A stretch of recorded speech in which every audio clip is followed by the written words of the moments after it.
Hi, I'm Jacob Prince. I've been getting a comment from one person on YouTube who is telling me to make a video, and they were very insistent about me making a video, so I decided I would make a video this weekend.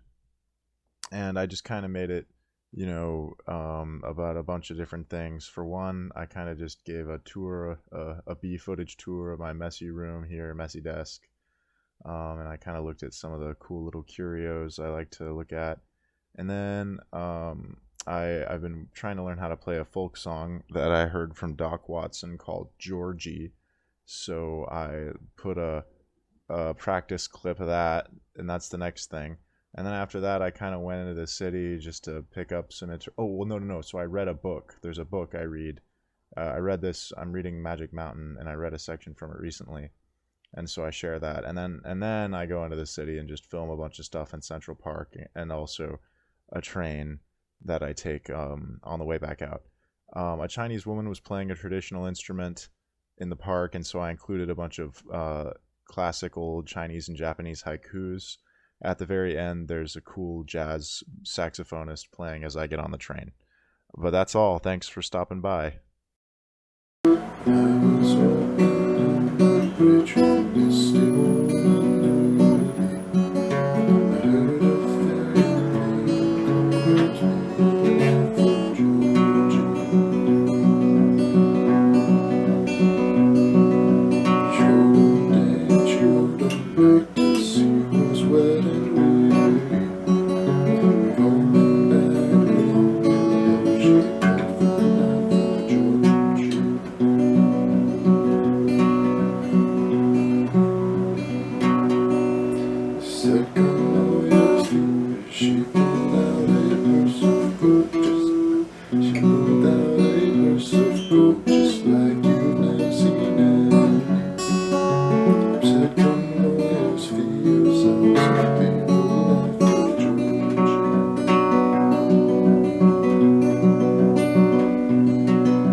Hans Castorp enjoyed the climb. His chest expanded, he pushed his hat back from his brow with his cane, and when from a good height he looked back around and saw in the distance the surface of the lake his train had passed on arrival, he began to sing. He sang the kind of songs he knew, sentimental folk melodies, the ones you find in the handbooks of sport and business clubs, including one that contained the lines, "The bards do praise both love and wine, yet virtue still more often." He kept climbing along the serpentine path. The sound of cowbells drew him on, and he found the herd, too. They were grazing near a wooden hut whose roof was weighed down with stones. Two bearded men were coming toward him, axes on their shoulders. But then, not all that far from him, they took leave of one another. "Well, fare thee well, and much obliged," the one said to the other in a deep guttural voice. He now switched his axe to the other shoulder and began to stride down toward the valley, his steps cracking loudly as he forged a path through the pines. Having slept in a temple, I watched the moon with a solemn look.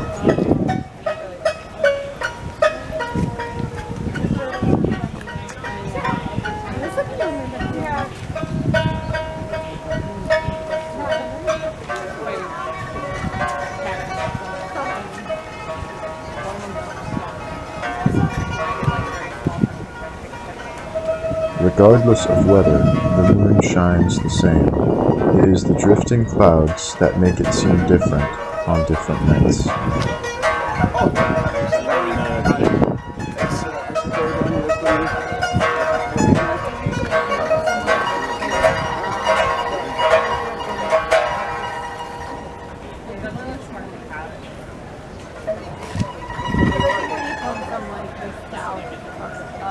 How lonely it is to look at the moon, hearing in a temple eavesdrops pattering.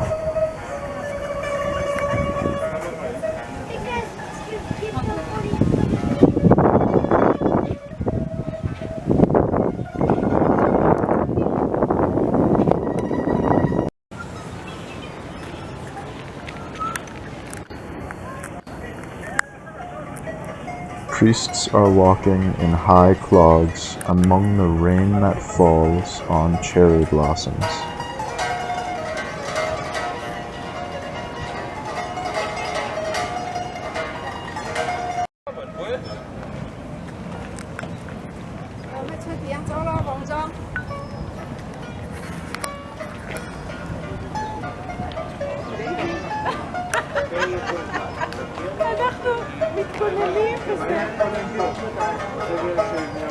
One after another, in silent succession fall the flowers of yellow rose, the roar of tumbling water.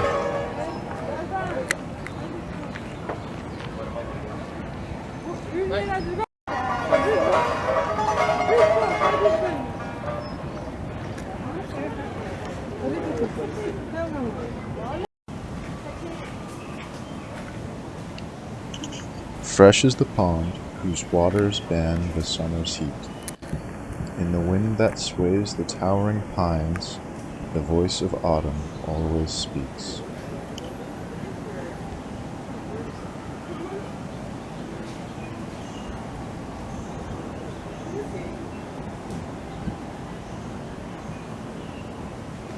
Climbing the arduous mountain path, I lose my way, for the snow from the white oaks has fallen on the craggy slope and clad the trail in white.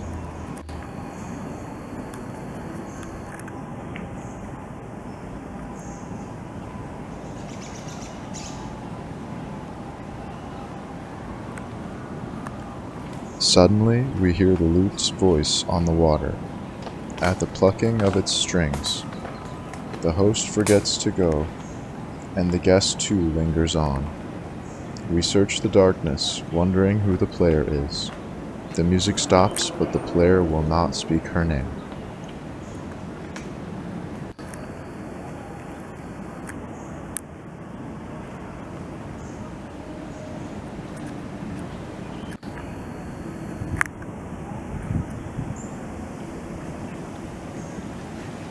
My friends, the zither, poetry, and wine, have all three left me. It's when I see the moon, the snow, the flowers, that I most recall my lord.